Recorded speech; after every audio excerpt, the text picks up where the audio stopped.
इंटरकनेक्टनेस and interdependence of the countries, कि कैसे विश्व को एकीकृत किया जाए, यानी विश्व को एक कैसे बनाया जाए, क्या विश्व एक बन सकता है। तो वो प्रयास किया गया कि वैश्वीकरण में हम सबको साथ लेके चलें। आप देखते हैं कि आजकल हमारे माननीय प्रधानमंत्री साहब भी कहते हैं सबका साथ सबका विकास। तो ये बात चली लगभग 1950 के आसपास कि सब देशों को हमको साथ में लेकर चलना है और एक ऐसी व्यवस्था का निर्माण करना है जिसमें सब देश एक दूसरे के साथ आजादी से, बिना किसी बंदिश से बातचीत कर सकें, रूबरू हो सकें। जैसे कि आप अपने ननिहाल जाते हैं या दादी घर जाते हैं तो बिना रोक टोके मामूली मामूली, तो वैसे ही आपको एक ऐसी अंतर्राष्ट्रीय व्यवस्था चाहिए जिसमें कोई कंपनियां होता हो, लेकिन अंग्रेजी का जो डोमिनेशन है, यानी जो प्रभुत्व है, वो सिर्फ इसलिए नहीं है कि वो भाषा है, विश्व की भाषा है, वो इसलिए भी है कि वो वैश्वीकरण की भाषा है।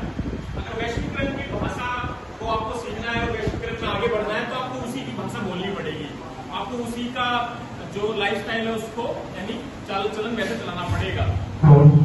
अब ग्लोबलाइजेशन का आइडिया जब भारत की ओर आया तो हमको बोला कि हमको बहुत प्रोमिसेस किए गए, भारत को बहुत प्रोमिसेस किए गए, और promises were made to the India कि इंडिया में विकास होगा, इंडिया में नई तकनीक आएगी, इंडिया में नया विज्ञान आएगा, इंडिया में अच्छी एजुकेशन आएगी, इंडिया में ये आएगा, इंडिया में वो आएगा, 5G आएगा, चौमिन आएगी या KFC आएगा। आपको सबको, आप जब जाते हैं आसपास के किसी मार्केट में आप जाते हैं तो आजकल पीछे तक बात नहीं, हेलो, हाँ ठीक है, अब पीछे तक आवाज आ रही है, ठीक है। तो वैश्वीकरण जब भारत में आया तो जैसे आप मार्केट में जाते हैं, कोई भी सामान खरीदते हैं तो दुकानदार बहुत अच्छी अच्छी बात करता है। आप सूट खरीदने जाएंगे तो बोलेगा बहुत अच्छा सूट है बहन जी, इसमें ये भी है, इसमें कराची की कढ़ाई है, इसमें जयपुर का कपड़ा है। तो इस तरह से सेल किया जाता है। यानी गो टू मार्केट तो पीपल से lot of things, lot of good things about the product ताकि मार्केट में बिक जाए। वैश्वीकरण को ऐसे ही बेचा गया। तो भारत को वैश्वीकरण जब बेचा गया तो बहुत हमको सुनहरे बातें बताई गई कि ये आएगा, वो आएगा, विज्ञान तकनीक बहुत कुछ आएगा। अब क्या आया क्या नहीं आया उसके ऊपर हम बात करेंगे हाल ही के दिनों में। लेकिन जैसे कि मैंने आपको बताया कि वैश्वीकरण का मतलब है कि विश्व का एकीकरण। तो आप देखेंगे कि 1980 के पश्चात भारतीय बहुत जगह है, एक कहावत भी है कि विश्व के आप किसी भी भाग में चले जाएं तो आपको दो देशों के लोग आपको पक्का मिलेंगे। एक मिलेंगे इंडियन, दूसरे चाइनीज, आपको दोनों हर जगह देखने को मिलेंगे। ये भी हमारी काबिल तारीफ है कि इंडियन डायस्पोरा इतना बढ़ गया है कि किसी भी देश में जाए आपको देखने को मिलता है। जिस व्यक्ति में धैर्य है वो जो चाहे जिंदगी में हासिल कर सकता है।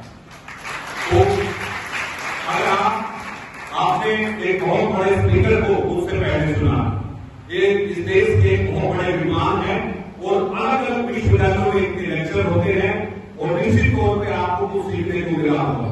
अगला जो 1 घंटा है 20 मिनट मैं लूंगा और 20 मिनट जो है डॉक्टर अमित कुमार जी लेंगे।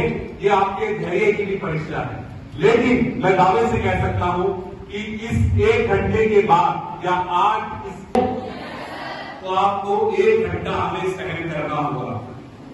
40 मिनट आप डॉक्टर कमल कुमार को साइन कर चुके हैं, मैं थोड़ा टाइम कम कर देता हूं, 25 से 30 मिनट मैं लूंगा और 25 से 30 मिनट जो है डॉक्टर अमित कुमार लेंगे। तो आपको हौसला रखना है, धैर्य रखना है और निश्चित तौर पे जो है परिंदों को मंजिल मिलेगी यकीनन, ये फैले हुए उनके पर बोलते हैं। परिंदों को मंजिल मिलेगी यकीनन, वो फैले हुए उनके पर बोलते हैं। वो लोग रहते हैं अक्सर खामोश, जमाने में जिनके हुनर बोलते हैं, हुनर बोलते हैं। धन्यवाद। जय हिंद, जय भारत और आप सबको मेरा सलाम। धन्यवाद।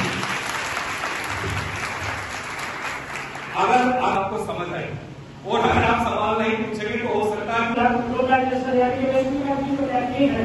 उसका आप यूज कर पा रहे हैं। जैसे कि साथ में वर्ल्ड लेवल पर कोई एक्टिविटी हो चाहे वो यूजर को लेकर इस तरह का कुछ किया जा रहा है।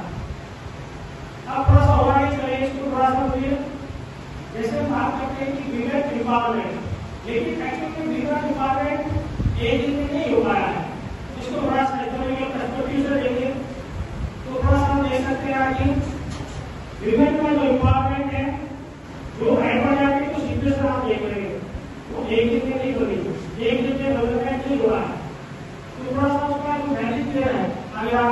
वो सारे बच्चे हैं जो हिस्ट्री की नॉलेज रखते हैं। वैदिक पीरियड आपने सुना होगा, वैदिक पीरियड में विवेक का क्षेत्र अभी तो चर्चा है, कोई भी आएगी अगर आपने देखी होगी ज्योतिबा फुले